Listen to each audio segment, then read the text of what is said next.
What if you could witness the building of the Great Pyramids? What if you could stand on a street corner and watch the Roman legions march past in all their glory? What if you could go back and meet your parents as teenagers? And what if you could journey forward into the deep future to see the world our descendants will build? To see if humanity reaches the stars or if we are just a fleeting memory on a pale blue dot? The idea of time travel is perhaps the most captivating and persistent dream in all of human fiction. From H.G. Wells's iconic The Time Machine to the complex causality of modern cinema, we are a species obsessed with breaking the tyranny of the clock. We are, all of us, prisoners of the present. We are swept along in a relentless one-way current we call the arrow of time. But is this current truly unbreakable? Is time an impassable river, or is it a landscape we could one day learn to navigate? This is not a simple question. The answer isn't a simple yes or no. It is a journey to the very edge of physics, a place where reality itself becomes stranger than any fiction. We must navigate the proven, the theoretical, and the paradoxical. So let's ask the question in earnest. Is time travel really possible? The first thing you must understand is this. You are a time traveler. Right now, as you listen to this, you are traveling into the future. You are doing it at a rate of precisely 1 second per second. This sounds like a joke. It is not. It is the most fundamental truth of this entire discussion. The good news is science has definitively proven that this rate, 1 second per second, is not constant. It is flexible. It can be bent. We have known this for over a century, thanks to one man, Albert Einstein. His theories of relativity are not just theories, they are the instruction manual for the cosmos. And this manual contains not one, but two distinct methods for traveling into the future, faster than everyone else. The first method is called velocity time dilation, from his theory of special relativity. The concept is simple. The faster you move through space, the slower you move through time. Imagine you are on a spaceship, a very, very fast spaceship.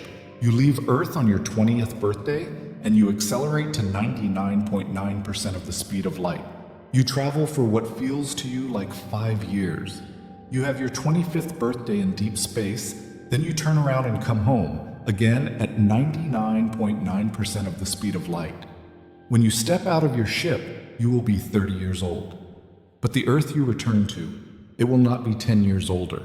It will be over 220 years older. Everyone you ever knew will be long gone. Your friends, your family, your entire generation, they are history. You have successfully traveled 210 years into the future. This isn't speculation. This isn't science fiction. It is a hard physical fact. Physicists have to account for it every single day. We have proven it. In 1971, in what is called the Haffel-Keating experiment, scientists flew 4 incredibly precise atomic clocks on commercial airliners around the world, twice. When they returned and compared those clocks to the master clock at the US Naval Observatory, they found a discrepancy. The clocks that flew were slightly behind. They had experienced less time. They had, in a very real, very tiny way, traveled into the future. Every astronaut who has ever lived on the International Space Station has traveled into the future. They have aged just a little bit less than we have. When astronaut Scott Kelly returned to Earth after his year in space, he was 1/100th of a second younger than his identical twin brother Mark, who had remained on Earth. He is, technically, a time traveler. The only barrier to this form of time travel is not physics, it is engineering. We simply do not know how to build a ship that can go fast enough to make the journey meaningful. But there is a second method, and this one is even more profound. This method is gravitational time dilation, from Einstein's theory of general relativity. General relativity tells us that gravity is not a force that pulls things down. Instead, it is a warping of space and time. A massive object, like a planet or a star, literally bends the fabric of reality around it, like a bowling ball on a trampoline. And the rule is this: the stronger the gravity, the slower time flows. This isn't a metaphor. Time itself, the tick of a clock, the decay of an atom, the firing of your neurons, all of it, runs slower in a strong gravitational field. This is the scenario from the movie Interstellar. When the astronauts land on Miller's planet, which is orbiting a gargantuan black hole, They are deep within its gravitational well. For every 1 hour they spend on that planet's surface, 7 years pass for their crewmate in orbit, far away from that gravity. That is an extreme example, but the principle is 100% real. In fact, you use it every day. The GPS satellites in orbit around our planet are a perfect example. They are in a weaker gravitational field than we are, so their clocks run faster than our clocks on the ground. At the same time, they are moving very fast, so their clocks run slower due to velocity time dilation. Engineers must account for both of these relativistic effects. If they didn't, the clocks on the satellites would drift out of sync with the clocks on Earth, and your GPS would become uselessly inaccurate within minutes, telling you that you are blocks or even miles away from your actual location. So to be clear, traveling to the future is absolutely, unequivocally possible. It is a proven, observed, and engineered reality of our universe. All you need is an incredibly fast ship or a conveniently located black hole. But this is a one-way ticket. There is, as far as we know, no rewind button. And this is where the real trouble begins. Why is it that we can remember the past, but we cannot remember the future? Why is it that an egg can fall from a table and shatter, but we never see a shattered egg leap back together and onto the table? This is the arrow of time. It seems to be a fundamental law of the universe. Time flows from past to present to future, from order to chaos. This concept is known as entropy. Entropy is the measure of disorder in a system. The second law of thermodynamics, one of the most ironclad laws in all of physics, states that the total entropy of a closed system, like our universe, will always increase. A hot cup of coffee will always cool down, its heat energy dissipating into the room. It will never spontaneously gather the heat from the room to become hot again. A perfect sandcastle will always be worn down by the wind and waves. A pile of sand will never be assembled by the wind into a perfect castle. The universe is a one-way street from order to disorder. The past is a state of low entropy. The future is a state of high entropy. This law is what gives time its direction. To travel to the past would mean reversing entropy. It would mean unbreaking the egg. It would mean telling the most fundamental law of the universe. No. And even if you could find a way to hack the fabric of space-time and turn around, you run into a problem far worse than entropy. You run into the abyss of causality.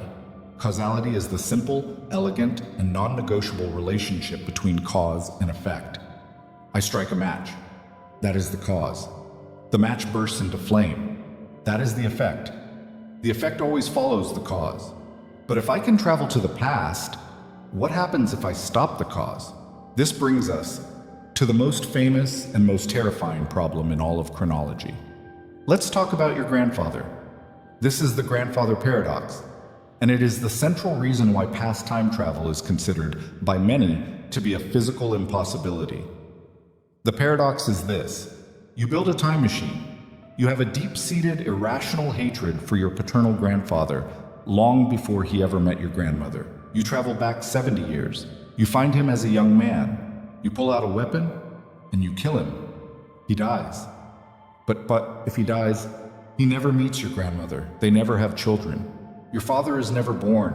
And if your father is never born, you are never born. But if you are never born, who just stepped out of a time machine? Who just pulled the trigger? The entire event is a contradiction. The effect of your action, your grandfather's death, has erased the cause of your action, your own existence.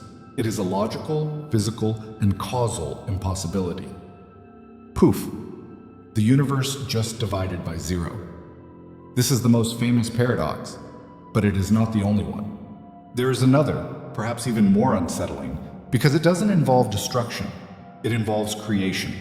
It is called the Bootstrap Paradox, or a causal loop. Imagine this. A man in our time is a great admirer of William Shakespeare. He is a scholar. He has every one of Shakespeare's sonnets and plays memorized. He builds a time machine. He travels back to Elizabethan England, hoping to meet his idol. But when he arrives, he discovers a terrible truth. There is no William Shakespeare. No one by that name is a playwright. Horrified at the idea of a world without Hamlet or Macbeth, the time traveler has an idea. He has a perfect memory. So, he starts to write. He writes down every play, every sonnet, from memory. He finds a young actor from Stratford-upon-Avon to be the face of the operation, and he publishes them under the name William Shakespeare. While the plays are a success, history is preserved, the traveler returns to his own time satisfied. But this leaves one haunting question. Who wrote Hamlet? You didn't. You just copied them from your memory. The original Shakespeare didn't because he never existed. The plays, the information, they have no origin. They are a bootstrap. They exist in a self-contained loop, created from nothing. This paradox isn't about destroying the past. It's about creating it. This leads to a third, less paradoxical, but far more fatalistic concept, the Predestination Paradox. This idea suggests that you can travel to the past, but you cannot change it. In fact, your attempts to change it are the very things that cause it to happen. You travel back in time to save someone you love from a tragic fire. You rush into the building, knocking over a kerosene lamp as you search for them. And in doing so, you are the one who starts the fire that kills them. You are always the cause. Your journey into the past was not a choice, it was a fulfillment. You are not a traveler, you are a cog in a machine that has already run. There is no free will, there is only the illusion of it. So, we have a problem, or rather, three problems. The grandfather paradox says you can't. The bootstrap paradox says you're an echo. The predestination paradox says you're a pawn. Is there any way out? Is there any way to travel to the past without breaking the universe? Well, maybe. If we are to build a time machine, we cannot simply reverse the arrow of time. That is like trying to unburn a piece of wood. Instead, we must find a back door in the laws of physics. We must find a way to, well, cheat. And theoretical physicists, in their wilder moments, have imagined a few. The most famous of these cheats is the wormhole, also known as an Einstein-Rosen bridge. Imagine the fabric of space-time is a sheet of paper. Your location in the present is one dot. A location in the distant past, say 100 years ago, is another dot far away on the paper. To get there, you'd have to travel across the paper, but we've already established that's impossible. So what do? You fold the paper. You bend the fabric of space-time itself, bringing the two dots, the present and the past, right next to each other. Then you punch a hole, a throat, connecting them. This is a wormhole. You step through and you emerge not just in a different place, but in a different time. This is a valid mathematical solution to Einstein's equations of general relativity. So, what's the catch? The catch is, they are monstrously, impossibly unstable. Scientists believe that the moment a single particle, even a single photon of light, tries to enter a wormhole, it would collapse instantly with the force of a black hole, crushing you into non-existence. To keep a wormhole open, to prop it open long enough for you to pass through, you would need a scaffolding. You would need exotic matter. Exotic matter is theoretical stuff that has properties that defy our understanding. Specifically, it would need to have negative mass. It would weigh less than nothing. It would repel gravity. We have never seen it. We do not know if it can exist. And if it does, it would require an amount of energy equivalent to an entire star to create even a small, usable wormhole. So, for now, it remains a mathematical fantasy. What else? There is the Tipler cylinder. Proposed by physicist Frank Tipler, this is a truly bizarre concept. First, you must find or build a colossal cylinder. I mean colossal, dozens, perhaps hundreds of miles long. Second, you must make it impossibly dense. Third, you must spin it. You must spin it at a significant fraction of the speed of light. If you spin this infinite cylinder fast enough, Einstein's equations show that it will begin to drag the fabric of space-time around with it. This is called frame dragging. You would, in effect, be churning time itself, like water in a blender. If you then fly your spaceship around the spinning cylinder in a precise spiral, you would find that your light cone, your personal map of past and future, has been tilted. Fly one way, and you move forward in time as normal. Fly the other way, and you will find yourself moving backward. You will arrive before you left. The problems here are, again, engineering. The theory requires the cylinder to be infinitely long. A finite, real-world cylinder might not work. And again, the energies and materials required are so far beyond us, they might as well be magic. There are other, even more exotic ideas, using rotating black holes or the vibrations of hypothetical cosmic strings. But they all share the same problems. They require physical conditions we cannot create, and possibly materials that do not exist. But let's assume, just for a moment, that we can. Let's say, in the deep future, we build a wormhole. We solve the engineering. We are now standing at the mouth of a tunnel that leads to 70 years ago. We are holding a gun. We are ready to find our grandfather. What happens next? The universe, it seems, has two get-out-of-jail-free cards. Two possible ways to allow for time travel without destroying itself in a puff of logical smoke. Which one you believe in depends on what kind of universe you think we live in. Solution 1. The self-correcting universe. This is the Novikov self-consistency principle, proposed by physicist Igor Novikov. It states, quite simply, paradoxes are impossible. The universe will not allow them. The laws of physics, it suggests, have veto power. You can travel to the past, but you cannot change it, not in any way that creates a paradox. This is not the Predestination Paradox, where you are a pawn causing the past. This is a far more stubborn reality. This is the universe as a bouncer at the door of causality. You go back to kill your grandfather, you find him, you raise your gun, and it jams. So you try again, you raise a knife, and you slip on a banana peel. You try to push him in front of a bus, but a bird poops in your eye at the last second, and you miss. The universe, in a way that is either comical or deeply terrifying, will conspire to stop you. The probability of any event that would create a paradox will drop to zero. You can travel to the past. You can be a tourist. You can look, but you cannot touch. You cannot change a single critical thing. The past is fixed, and your presence there is already part of that fixed, unchangeable history. You are, in essence, a ghost. This is a clean, elegant solution. It preserves one single, coherent timeline.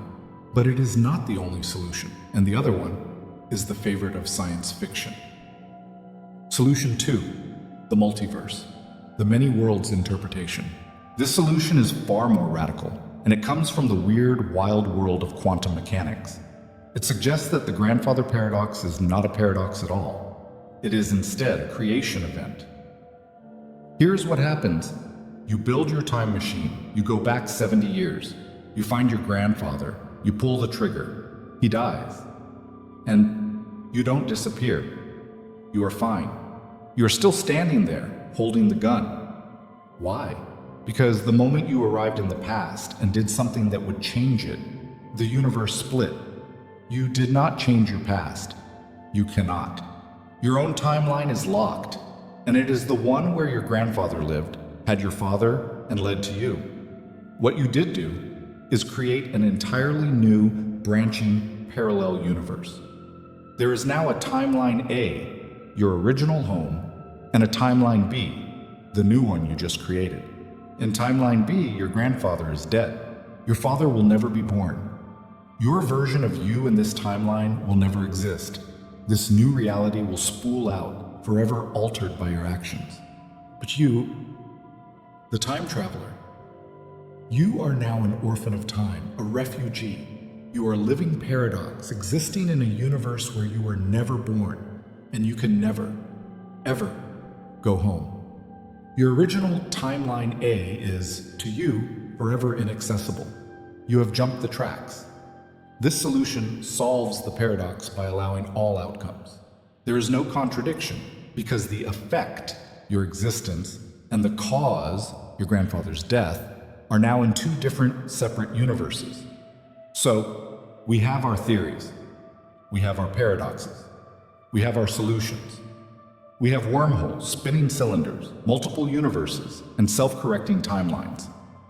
This brings us to one last, nagging, profoundly simple question. If time travel is possible, where is everyone? This is the Fermi paradox, but for time travel. If, in the vastness of future time, anyone, human or otherwise, ever cracks the code, wouldn't the past, our present, be flooded with them? Wouldn't there be tourists from the 25th century in their silver suits taking selfies of the Eiffel Tower? Wouldn't there be historians frantically documenting every lost moment? The late great Stephen Hawking was so intrigued by this question that he decided to test it. On June 28, 2009, Professor Hawking threw a party. He sent out beautiful, printed invitations. He got balloons. He ordered champagne. He waited. The party was a complete bust. No one came. Why? Because he sent the invitations out. The day after the party, the invitations read, "You are cordially invited to a reception for time travelers." It gave the precise date, time, and GPS coordinates. His logic was flawless. Only someone who could travel to the proper past would be able to read the invitation and attend. Their absence was the punchline. This great silence led Hawking to propose his own idea, the chronology protection conjecture. This is a far more pessimistic or perhaps realistic idea. The conjecture states that the laws of physics themselves conspire to make past time travel impossible, not just difficult, not just paradoxical, impossible. The conjecture suggests that if you try to build a wormhole, it will collapse. If you try to spin a Tipler cylinder, it will fly apart. That the universe, at a fundamental level, protects causality, just as it protects the law of gravity. The universe, Hawking suggests, hates a paradox, and it will change its own rules, slamming the door on any physics that would allow one to form. So, where does that leave us? Is time travel possible? To the future? Yes, absolutely, it is a fact. It is only a question of engineering. We could, in theory, build a hibernation ship that travels at 99.99% the speed of light, allowing its crew to skip forward thousands or even millions of years. To the past? The answer is a maybe. But a maybe that is so complex, so fraught with paradox, and so demanding of godlike energies that it might as well be a no. It seems the arrow of time, the relentless march of entropy, is the most fundamental law we have. We are, and perhaps will always be, prisoners of the present. We can look back at the past, in our memories and our history books, but we cannot touch. We can look forward to the future, in our hopes and our dreams, but we must walk there, 1 second at a time. Perhaps this is not a prison. Perhaps it is a blessing. Perhaps the Chronos enigma is not a puzzle to be solved, but a fundamental truth to be accepted. The past is for learning, the future is for building, and the present, the only moment we ever truly have, is for living.